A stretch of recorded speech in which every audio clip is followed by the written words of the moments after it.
When the iPhone first came out, using it felt like a revelation. Even seeing it demonstrated on stage offered almost endless possibilities for current and future use cases, many of which have been exceeded by clever developers in the years that followed. Sure, there were touchscreen phones and PDAs before, some of which I owned and used, but Apple demonstrated how a capacitive, stylus-free experience could fundamentally transform the way we interact with digital devices. 15 or so years later, touchscreens have become ubiquitous to the point that manufacturers are even taking devices that traditionally benefit from physical keyboards and transforming them into touch-first devices. After all, this strategy worked to revolutionize phones. Why not other device categories? Folding screen laptops are the most interesting of this new category of devices to me, mostly because they're filled with potential, yet are immature and frustratingly broken experiences. As an author who has more than a passing interest in emerging technologies, I really wanted to experience the folding screen laptop for myself. Can it improve upon the experience of a typical computer?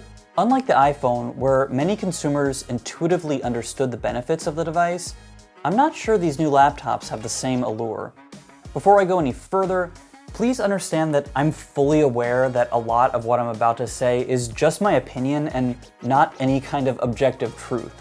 Since I write a lot, a good keyboard is central to my enjoyment of a device, yet I'm going to intentionally put myself through a lot of unnecessary trouble just to understand whether or not folding screen laptops might eventually be useful. As I mentioned, I love trying emerging technologies, and in a world where Apple, Microsoft, Samsung, and others release basically the same exact devices year after year, it's even more exciting when companies experiment with non-traditional form factors.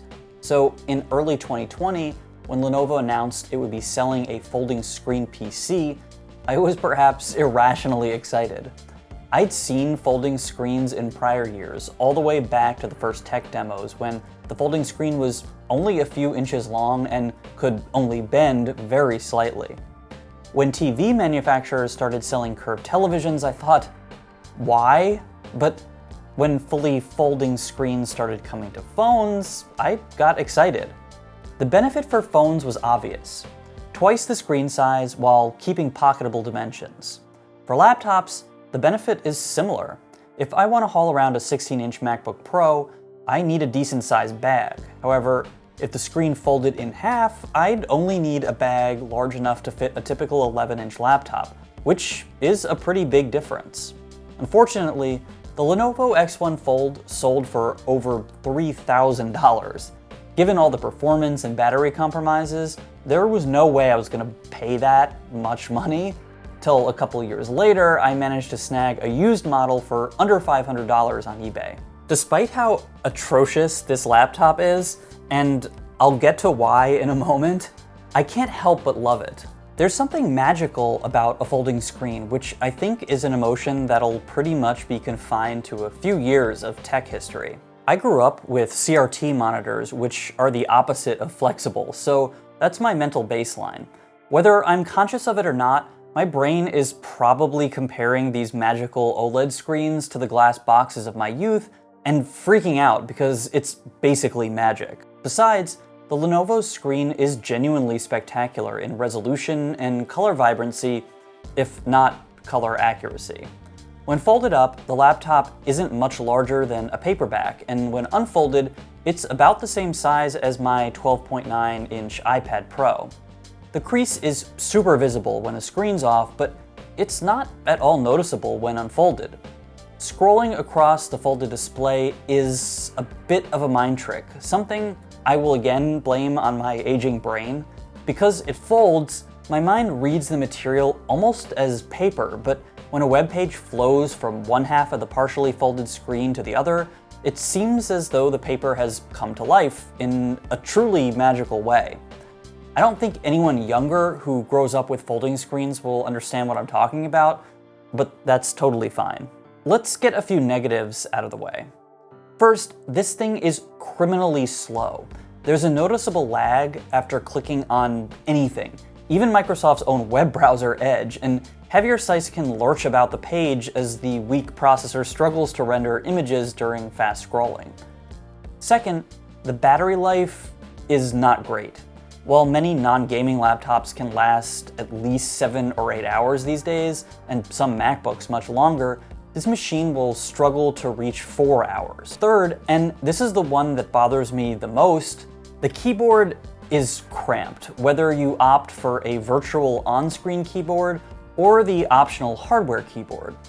Virtual keyboards are already a chore to type on for anything longer than an email, so the hardware keyboard is a must. Yet it's woefully insufficient, especially given that Lenovo is known for their keyboard prowess.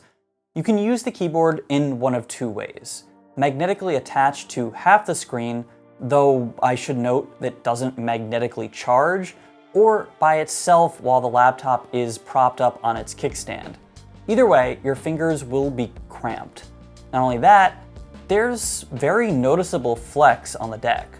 You probably also noticed that the trackpad is comically tiny, so you might be better off just using the touchscreen or investing in a portable mouse. The half-screen form factor actually reminds me of the netbook days, when affordable compact laptops were first coming into style.